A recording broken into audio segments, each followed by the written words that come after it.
నమస్తే, welcome to I dream. నా పేరు ప్రసాద్. జనసేన, పవన్ కళ్యాణ్ ఈ రెండు పేర్లు ఎత్తితే చాలామంది మొన్నటి వరకు పులకించిపోయేవాళ్ళు. ఒక ఊపుతో రగిలిపోయే పరిస్థితి, ఊగిపోయే పరిస్థితి మనకు కనిపించేది. కానీ ఇప్పుడు తాజాగా పరిణామాలు చూస్తున్నప్పుడు ఆ రెండు పేర్లు అనాలంటేనే భయపడాల్సొస్తుంది. లేదంటే చిరాకుతో పక్కన పెట్టాల్సొస్తుంది. అసంతృప్తితో రగిలిపోయే పరిస్థితి ఏర్పడింది. మరి ఎందుకు ముఖ్యంగా కాపు నేతలు గానీ, లేదంటే జనసేన సైనికులు గానీ, లేదంటే జనసేన పార్టీకి సంబంధించిన నేతలు గానీ, గుంభనంగాను, అసంతృప్తిగాను, మౌనంగాను ఉండిపోవాల్సిన పరిస్థితి ఎందుకొస్తుంది? మరికొందరైతే బాహాటంగానే జనసేన, ముఖ్యంగా పవన్ కళ్యాణ్ తీసుకున్న నిర్ణయాలపైన బాహాటంగానే వ్యతిరేకిస్తున్న పరిస్థితి కూడా కనిపిస్తుంది. మనతో కాపు నేత రవీంద్రనాథ్ ఠాగూర్ గారున్నారు. సార్ నమస్తే సార్.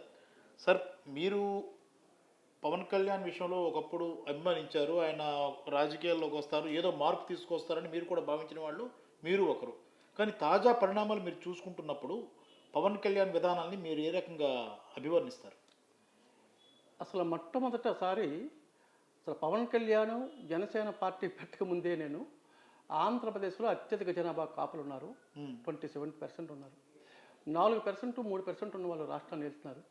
కాపు ఉద్యమాన్ని తయారు చేసి కాపు సరైన నాయకుడు రావాలని కోరుకున్నాను. అందులో మొట్టమొదటి స్టేట్మెంట్ ఇచ్చిన వాడే, రాష్ట్రంలో మొట్టమొదటి స్టేట్మెంట్ నాదే. ఎస్. హ్మ్. నేను విశాఖ అర్బన్ కాపు సంఘం ప్రెసిడెంట్గాను, రాష్ట్ర కాపునాడు ఆర్గనైజ్ సెక్రటరీగాను, ఉత్తరాంధ్ర కాపు సంఘం ప్రెసిడెంట్గాను 20 ఇయర్స్ నుంచి నేను పనిచేస్తున్నాను. హ్మ్. కాపులేంటో, కాపు వ్యవస్థ ఏంటో, కాపు కులం జరుగుతున్న అన్యాయం ఏంటో క్షుణ్ణంగా తెలిసిన వాడిని. హ్మ్. అయితే నేను గతంలో రాష్ట్ర కాపునాడు ఆర్గనైజ్ సెక్రటరీ చేసినప్పుడు కూడా హైదరాబాదు, అప్పుడు తెలంగాణ, ఇది రెండు కలిసి ఉండేవి. హ్మ్. కలిసి ఉన్నప్పుడు నేను స్టేట్ ఆర్గనైజ్ సెక్రటరీ చేశాను. అప్పుడు ఆదికేశ్వర నాయుడు, తులసి రామచంద్రప్రభు చాలామంది అక్కడ మన హైదరాబాద్లో పబ్లిక్ గార్డెన్లో మాట్లాడడం జరిగింది. కాపు వ్యవస్థ గురించి మొత్తం రాష్ట్రం అంతా మాట్లాడాను నేను. నాది రాష్ట్రంలో మొత్తం తెలంగాణ కానీ ఆంధ్రప్రదేశ్ కానీ అడిగితే వాట్ అబౌట్ రవీంద్రనాథ్ ఠాగూర్ అంటే ప్రతి ఒక్కరు చెప్పవలసిందే. హ్మ్. ఠాగూర్ గారిలో ఉన్న పేరు అది. ఎస్. హ్మ్. అయితే ప్రజారాజ్యం పార్టీ పెట్టారు చిరంజీవి గారు. చాలా సంతోషం. నేను కూడా వెళ్ళాను. మంచి పని చేసావయ్యా, సినీ ఫీల్డ్ నుంచి ప్రజల్ని ఉద్ధరించడానికి, కాపులకి మంచి చేయాలని ఆలోచనతో వచ్చావు చిరంజీవి గారు. ఆ, మంచిదే, చాలా బాగా చేయాలి మీరు. మరి ముందు ముందు భవిష్యత్తులో కాపులందరూ మీ వెంట ఉంటారు. హ్మ్. I don't want any single and in your pocket. ఈ జేబులకి పైసా అక్కర్లేదు. మేము డబ్బులు ఇచ్చుకొని మిమ్మల్ని తయారు చేసుకుంటాం. మిమ్మల్ని మీ నాయకత్వాన్ని మేము కోరుకుంటాం. తప్పనిసరిగా మంచి ఆలోచనతోటి ఒక నీతి, నిజాయితీ, ధర్మము, త్యాగము, ధైర్యము, ఆలోచన, అవగాహన, ప్రేమ, జాలి, దయ, కరుణ అన్నీ ఉండాలి. ఒక నాయకుడికి ప్రజాస్వామ్య పరిరక్షకుడు అంటే ఆడు ఉండవలసిన లక్షణాలు ఏంటి చెప్పంటే, హ్మ్. వాడు ప్రజాస్వామ్య పరిరక్షకుడికి ఉన్న లక్షణాలు ఏంటంటే సర్వమాన సౌభ్రతము, సమైక్యత భావము, సంఘీభావము, అన్ని కులాలు, అన్ని మతాలు, అన్ని వర్గాలు సమతుల్యము, సమభావంతో చూడగలిగిన వాడే అసలైన సిసలైన ప్రజాస్వామ్య పరిరక్షకుడు. కులపిచ్చి, ధనపిచ్చి, రాజ్యకాంక్ష పిచ్చి, కొడుకు పిచ్చి పట్టుకుని చంద్రబాబు వాళ్ళకి ఉండకూడదు. అంచేత చిరంజీవి గారు, మీరు కాపులు ఎక్కువ మంది ఉన్నారు కనుక మీరు చేయండి, మేము ప్రోత్సహిస్తామని చెప్పాను.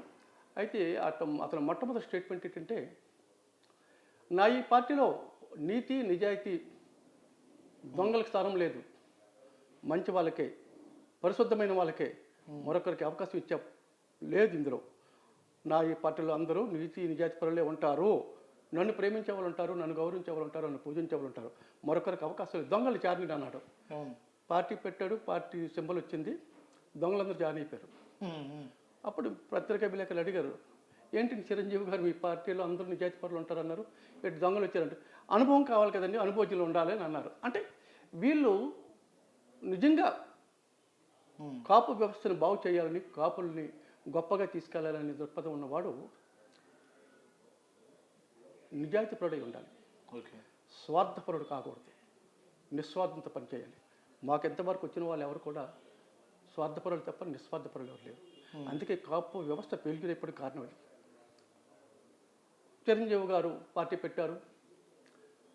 294 ఎమ్మెల్యే టికెట్లు, 42 ఎంపీ టికెట్లు. అభ్యర్థులు పోయారు, చిరంజీవి బాగుపడ్డాడు.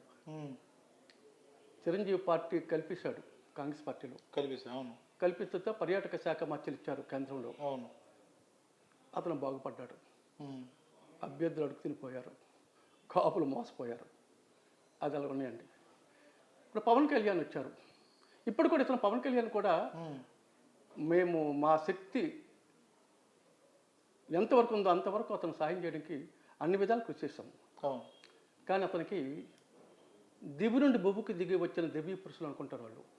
దివి నుండి భూమికి దిగి వచ్చిన దివ్య పురుషులు, మేము ప్రత్యేకించి పుట్టిన వాళ్ళవి, సినిమా వీళ్ళందరూ సామాన్యులు అనుకునే మనస్తత్వం, అహంకారం కూడా. ఆ అహంకారమే ఇతడేదో నేను కాపు వ్యవస్థకి నాయకుడిని, ప్రజలందరూ నా వెంట ఉంటారు అని అనుకున్నాడు. సినిమాలు కూడా హిట్ అవ్వడం వల్ల ఆ సినిమా చూసిన జనం చాలా నాకు ఓట్లేస్తే నేను ముఖ్యమంత్రి అయిపోతాను అనుకుంటున్నాడు.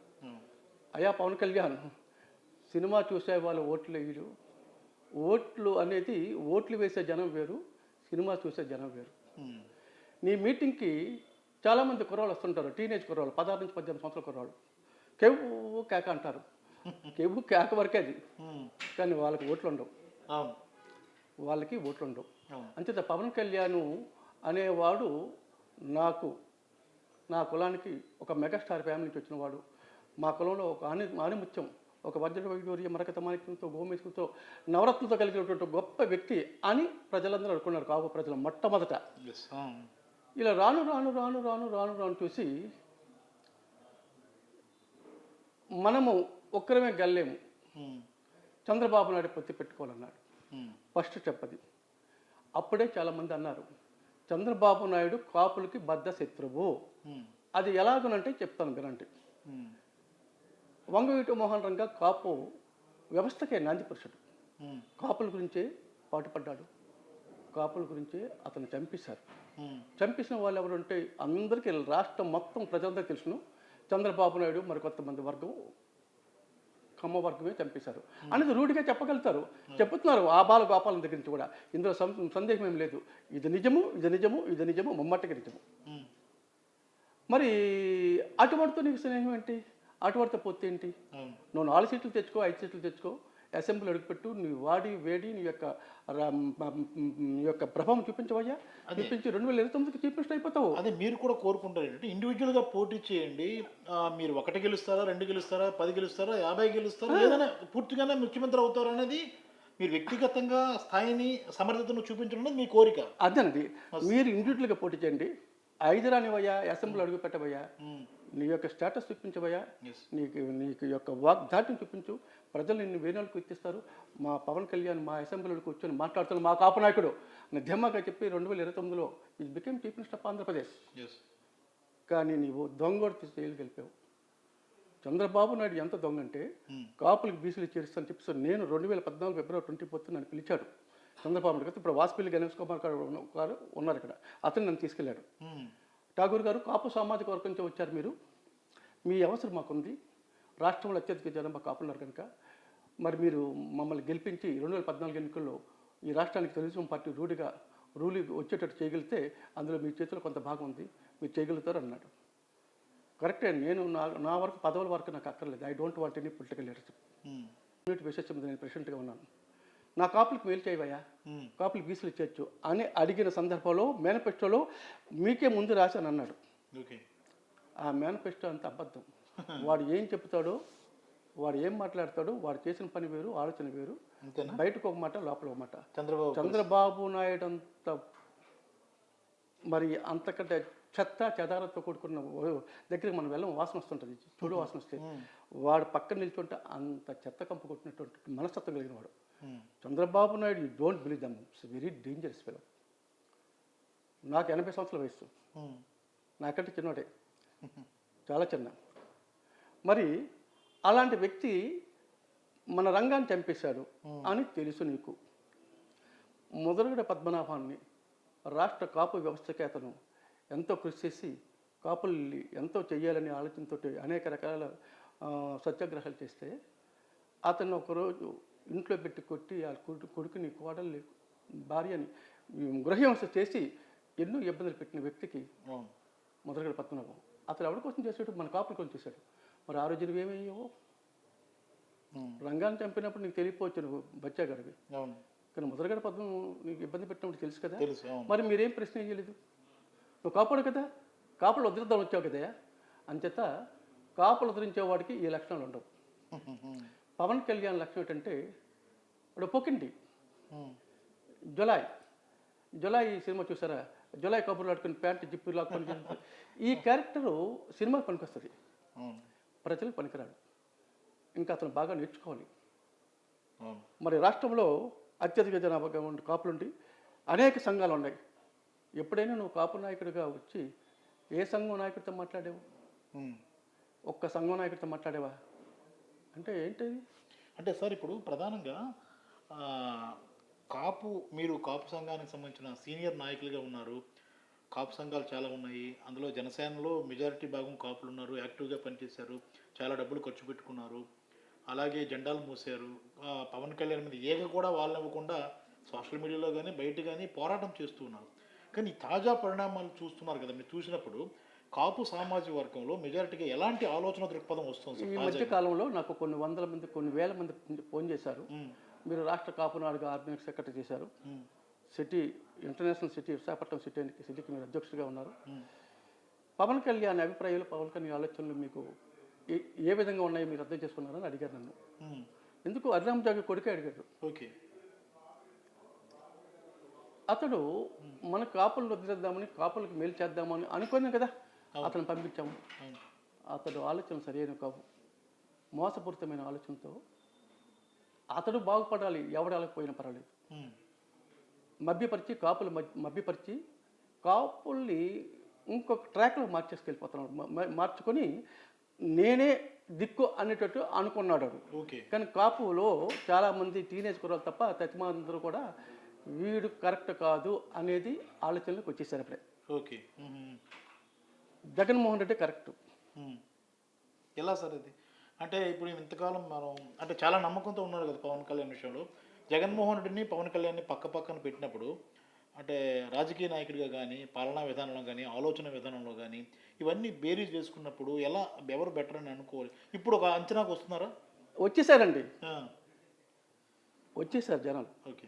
ఎందుకంటే వీడు చంద్రబాబు నాయుడికి దగ్గర ప్యాకేజీ తీసుకున్నవాడు. ఉమ్, ఎందుకంటే ఇంతమంది హెచ్చరిక చేసి నువ్వు వాడిని వదిలే వదిలే వదిలే వదిలే అని మొత్తం రాష్ట్రం మొత్తం కాపులందరూ కూడా ఉచ్చరిస్తుంటే నాకు చంద్రబాబు నాయుడే ముద్దు, ఉమ్, కాపులు వద్దు అనే ప్రభావం ఏర్పడింది. అంచేత చంద్రబాబు నాయుడు పరమ మూర్ఖుడు, పరమ దొంగ. ఉమ్, ఎందుకంటే మనం ఇంకా వల్కర్ లాంగ్వేజ్కి వెళ్ళలేదు, ఇంకా పామర భాష ఇది. ఈ పామర భాష కొడుతున్నాను. ఎంచేతంటే చంద్రబాబు నాయుడు రంగాన్ని చంపడమే కాదు, ఉమ్, కాపులకి బద్ధశత్రువు.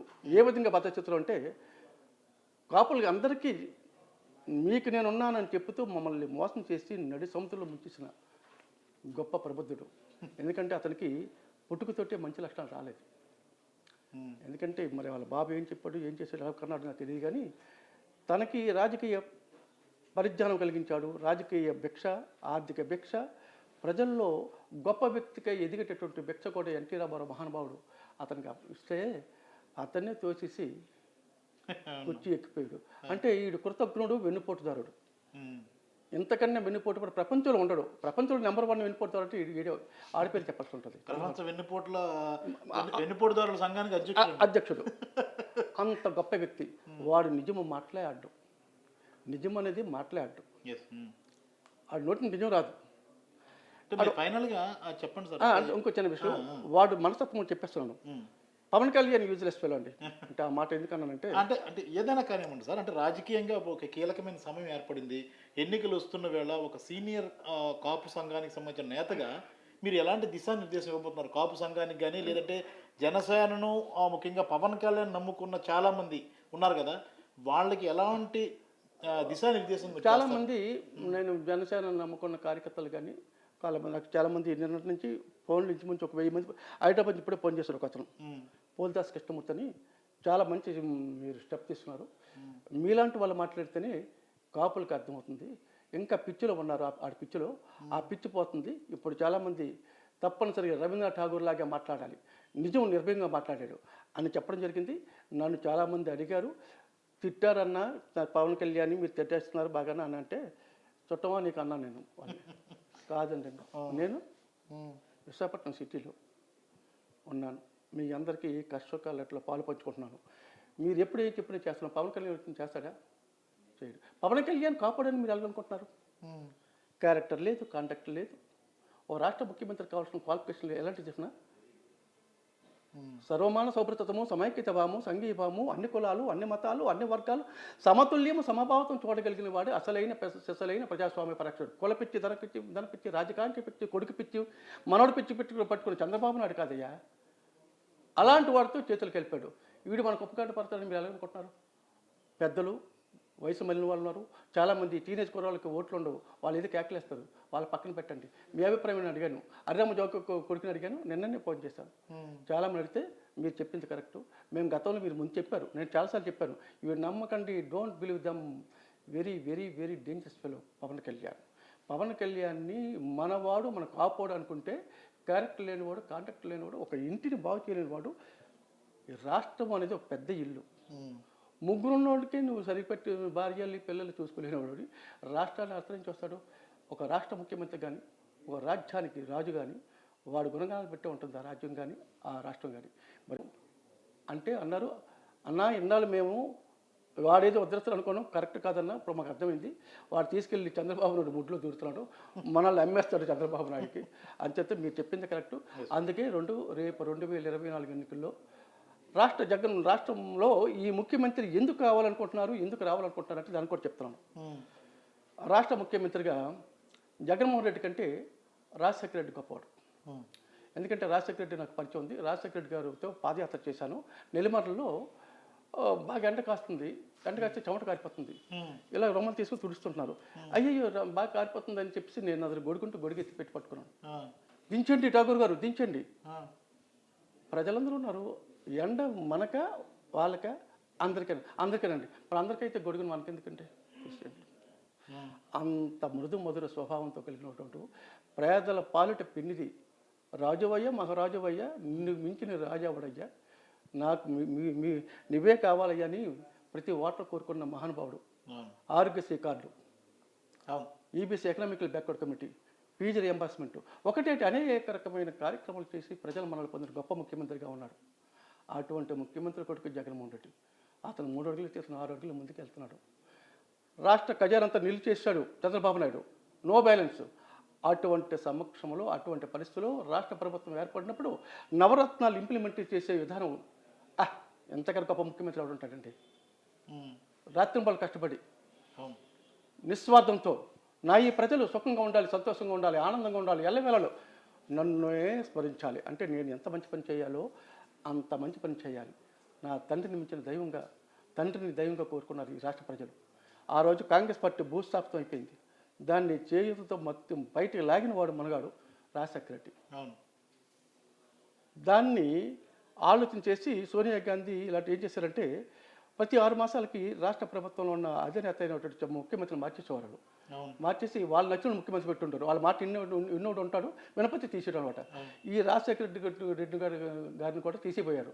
ఇది మీ నుంచి వచ్చిన వాడిని కాదు, నేను ప్రజల నుంచి వచ్చిన వాడిని, నా దగ్గర మీకు తెలిసేట పెంచకండి చెప్పిన వాడు రాజశేఖర రెడ్డి. ఆ రాజశేఖర రెడ్డిని అటువంటి గొప్ప వ్యక్తి వాడు ఉంటే ఏమవుతాడని చెప్పేసి భగవంతుడి దేవాల అతడు అటానమస్ స్మరణ అయిపోయింది. అంటే ఫైనల్గా మీరు చెప్పండి సార్, ఈ ప్రస్తుతం ఎన్నికలు ఒక రెండు నెలలు సుమారుగా ఉన్నట్టుగా మనం లెక్కేసుకోవాలి.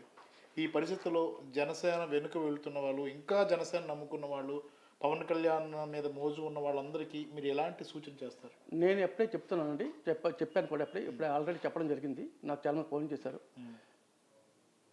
మీరు పవన్ కళ్యాణ్ మన కాపాడని మనం ఓట్లేస్తే వాడు ముఖ్యమంత్రి కాడు కదా. 25 సీట్లు వచ్చినాడు ముఖ్యమంత్రిగా అవుతాడు. 150 సీట్లు ఉన్నాడు వాడైతే 25 సీట్లు ముఖ్యమంత్రి కదా. మరి ఏ ఆలోచనతో పవన్ కళ్యాణ్ మీరు ఓట్లేస్తారు? ఇతను ముఖ్యమంత్రి అవుతాడా? అవును. ఒకసారి చంద్రబాబు నాయుడిని, లోకేష్ని ఈ తపాకి పవన్ కళ్యాణ్ ముఖ్యమంత్రి చేస్తాం కాపు సోదాలని అనమనండి, అనగలరేమో? అనలేదు కదా. మరి పవన్ కళ్యాణ్ ముఖ్యమంత్రి అవడు కదా. 25 సీట్లు వచ్చిన ముఖ్యమంత్రికి అవుతాడు. మరి అంటే వీడు దేనికో అమ్ముడుపోయాడు. అది అంతర్భాగము, అది బయటకు తెలియలేదు. కానీ ఒక విషయం ఏంటంటే మేధావులు, విద్యావేత్తలు, చాలామంది సంస్కారవేత్తలు, సనాతన ధర్మం పాటించే వాళ్ళు చాలామంది ఊహాగానాలు ఏంటంటే ఇతను ప్యాకేజ్ మ్యాన్. నీ సామాన్యుడు సైతం పల్లెటూరులో కూడా పవన్ కళ్యాణ్ అండి ఆడ ప్యాకేజ్ మ్యాన్ అని అంటున్నాడు. ఏంటి చదువు సంజయ్ లేనివాడు కూడా. అంచేత తప్పనిసరికి 2024 ఎన్నికల్లో జగన్మోహన్ రెడ్డి అత్యధిక మెజార్టీతో గెలుస్తాడు. అతనే ముఖ్యమంత్రి అవుతాడు. అతనే రావాలి అనుకుంటున్నారు. మరి నాకు తెలిసిన వరకు ఈ ఉత్తర నియోజకవర్గంలో ఇన్ఛార్జిగా పనిచేస్తున్న మన కేకే రాజు గారు రాత్రింబావులు కష్టపడుతున్నారు. రాత్రింబావులు కష్టపడుతున్నారు. గడప గడపకి ఏ ముఖ్యమంత్రి, ఎలాంటి ముఖ్యమంత్రి అంటే ఈ రాష్ట్రంలో ఉన్న ముఖ్యమంత్రిని మొత్తం భారతదేశం అంతా చూస్తుంది. అవును, ఏం చేశాడు రాని అంటే జేబులో పైసా లేకుండా లక్షలు ఖర్చు పెట్టి ప్రజలు యొక్క ఆనందాన్ని, సంతోషాన్ని ఆ ముఖ కవలికల్లో చూస్తున్నాడే జగన్మోహన్ రెడ్డి. అంత గొప్ప ముఖ్యమంత్రి మరి ఎవరు ఉంటాడండి? అటువంటి ముఖ్యమంత్రి యొక్క ఆలోచనలు పరిగణలో తీసుకొని మన ఎమ్మెల్యేలు కానీ, మన కేకరాజు లాంటి వాళ్ళు కానీ ఉత్తర నియోజకవర్గాన్ని అన్ని విధాలు అభివృద్ధి పరిచాయి. ఇవాళ రాష్ట్రంలో అత్యధిక జనాభాతో ఉన్న వాళ్ళు కూడా ఈవేళ పవన్ కళ్యాణ్ లాంటి పక్క పెట్టేసి చంద్రబాబు నాయుడు తోసేసి జగన్మోహన్ రెడ్డికి పట్టం కడతారని నేను చెప్తున్నాను. 2024లో మళ్ళీ జగన్మోహన్ రెడ్డి ముఖ్యమంత్రి అవుతాడు. ఇక నా అభిప్రాయం ఏంటంటే మా ఏరియాకు మా రాజుగారు, మా కేకే రాజు గారు కూడా ఇక్కడ ఎమ్మెల్యే అవుతారు. రాష్ట్రంలో జగన్మోహన్ రెడ్డి పార్టీ వస్తుంది. మళ్ళీ కేకే రాజు గారికి ఇక్కడ మంత్రి పదవి వస్తుంది. ఇవాళ చెప్తున్నాను. అంటే అతను కృషితో నాస్తి దుర్భిక్ష అనే పదవానికి నాంది పలికిన వ్యక్తి. అవును, గతంలో ఎన్నికల్లో డబ్బులు ఖర్చు అయిపోయినా సరే ఎక్కడ తగ్గకుండా ఈ రోజు వరకు రాత్రింబాలు కష్టపడుతున్నాడు కనుక అతను గెలుపుకి మేము రాత్రింబాలు కష్టపడతాము. మా కాపులందరూ కూడా జగన్మోహన్ రెడ్డికి ఓట్లేస్తారు. Thank you very much sir. ఇది విధం కదా, మొత్తం కాపు సామాజిక వర్గంలో ఒక అంతర్మదనం అయితే మొదలైంది. నిన్న మొన్నటి వరకు జనసేన అధ్యక్షుడు పవన్ కళ్యాణ్ తమ నాయకుడని భావించిన చాలామంది ఇప్పుడు రియలైజ్ అవుతున్నారు. అసలు ఇతను అనవసరంగా తామంతా కూడా జనసేన అధ్యక్షుడికి పవన్ కళ్యాణ్కి భుజాన్ని వేసుకోవడానికి చూస్తుంటే పవన్ కళ్యాణ్ వెళ్ళి చంద్రబాబు గూట్లో దూకడాన్ని వారంతా కూడా సహించలేకపోతున్న పరిస్థితి కనిపిస్తుంది. ఈ పరిస్థితుల్లో కాపు సామాజిక వర్గం సీనియర్ నాయకులు కానీ కాపు నాడుకు సంబంధించిన సీనియర్ నేతలు అంతా కూడా రియలైజ్ అయ్యి ప్రస్తుతం పార్టీ ఖచ్చితంగా జగన్మోహన్ రెడ్డికి సపోర్ట్ చేయాలని నిర్ణయించుకున్నట్టుగా అర్థమవుతుంది. ఆ రకంగానే ఆ సంకేతాలు అయితే ఇప్పుడిప్పుడే వస్తున్నాయి. ప్రధానమైన నేతలు కూడా ఇప్పుడు మీడియా ముందుకు వచ్చి ఎవరైతే పవన్ కళ్యాణ్కి మద్దతు పలుకుతున్నారో అంతా కూడా రియలైజ్ అయ్యి ఖచ్చితంగా తమ మనసు మార్చుకోవాలని పరోక్షంగా సూచిస్తున్న పరిస్థితి కూడా కనిపిస్తుంది. కెమెరామెన్ మూర్తితో ప్రసాద్, ఐడ్రీ మీడియా, విశాఖపట్నం.